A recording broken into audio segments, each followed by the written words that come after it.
வணக்கம் friends. Harvester world YouTube சேனலை subscribe பண்ணி பார்த்துக்கிட்டு இருக்க எல்லாருக்கும் ரொம்ப நன்றி.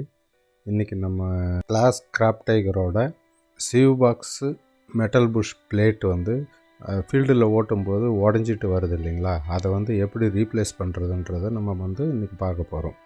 இது வரைக்கும் நம்ம சேனலை சப்ஸ்கிரைப் பண்ணாதவங்க சப்ஸ்கிரைப் பண்ணிக்கோங்க. இதை எல்லாருக்கும் லைக் பண்ணிவிட்டு ஷேர் பண்ணி விடுங்க. ஷேர் பண்ணிங்கன்னா நிறைய பேருக்கு யூஸ் ஆகும். வாங்க வீடியோக்குள்ளே போகலாம். முதல்ல என்ன பண்ணோன்னா, சீவ் பாக்ஸ் எடுத்துகிட்டு அந்த ஏற்கனவே நம்மளுக்கு உடஞ்சி போன அந்த பிளேட் இருக்குது இல்லைங்களா, அதெல்லாம் சுத்தமாக கட் பண்ணி எடுத்துடணும். சுத்தமாக கட் பண்ணி எடுத்துடணுன்னா அந்த இடத்துல எந்த ஒரு மேடும் இருக்கக்கூடாது. அந்த பிளேட்டை வைக்கும்போது சமமாக உட்கார்ற அளவுக்கு சுத்தமாக அதை கிரைண்டிங் பண்ணி சமமாக வச்சுக்கணும்.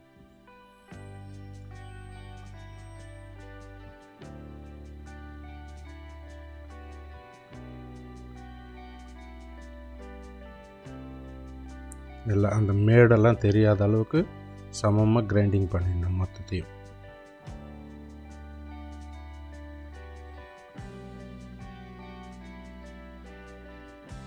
இந்த பக்கமும் நல்லா கிரைண்டிங் பண்ணிடணும், சமமாக இருக்கணும். அதே மாதிரி அந்த பக்கமும் சமமாக வச்சுக்கணும். பாருங்கள் எப்படி இருக்குதுன்னு சொல்லிவிட்டு கை வச்சு தடவி பார்த்தோம்னா நம்ம மட்டமாக உட்காரோம். இந்த பிளேட்டு தான் நம்ம அந்த இடத்துல வச்சு வெல்டிங் வைக்க போகிற பிளேட்டு.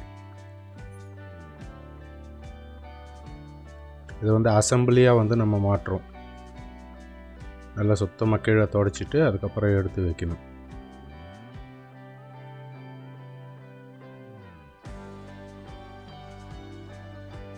இதில் நிறைய பேர் என்ன பண்ணுவாங்கன்னா, இந்த பிளேட் வரைக்கும் தனியாக மாற்றுவாங்க.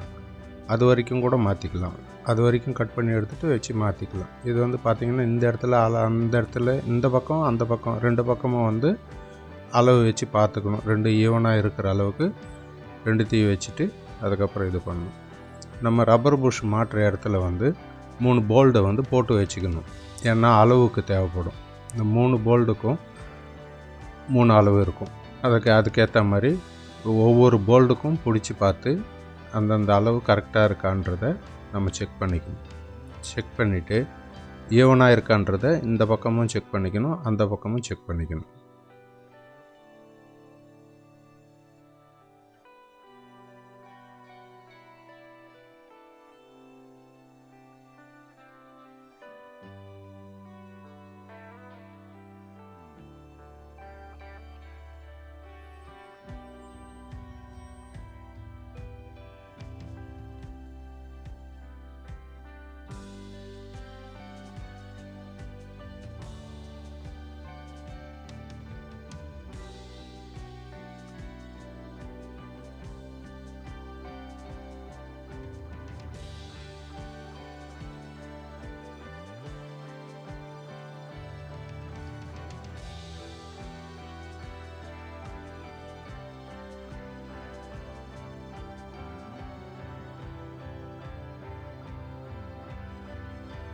செக் பண்ணிவிட்டு அதை நகராமல் இருக்கிறதுக்கு ஒரு டேக்கா ஒன்று போட்டுக்கணும். வெல்டிங்கில் நகராமல் இருக்கிறதுக்கு ஒரு டேக்கா ஒன்று போட்டு வச்சுக்கணும்.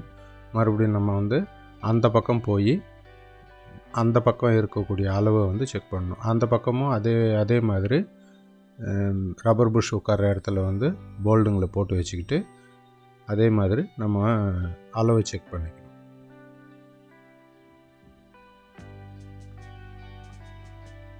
அளவு செக் பண்ணிவிட்டு அந்த இடத்துலையும் ஒரு வெல்டிங் டேக்கா ஒன்று போட்டுக்கணும்.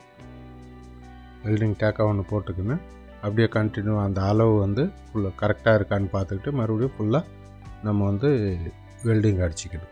வேணும்னா நம்ம செக்கப்புக்கு ஒரு புஷ் அந்த 3 போல்டு கரெக்டாக இருக்கா இல்லையான்றதுனால பார்க்கணுன்னா ஒரு புஷ் ஒன்று பழசோ ஏதோ ஒன்று நம்ம ஹவுசிங் இருக்கும் இல்லைங்களா, அதை போட்டு பார்க்கலாம். ஃபுல்லாக வெல்டிங் வச்சதுக்கப்புறம் பார்த்திங்கன்னா இப்படி தான் இருக்கும்.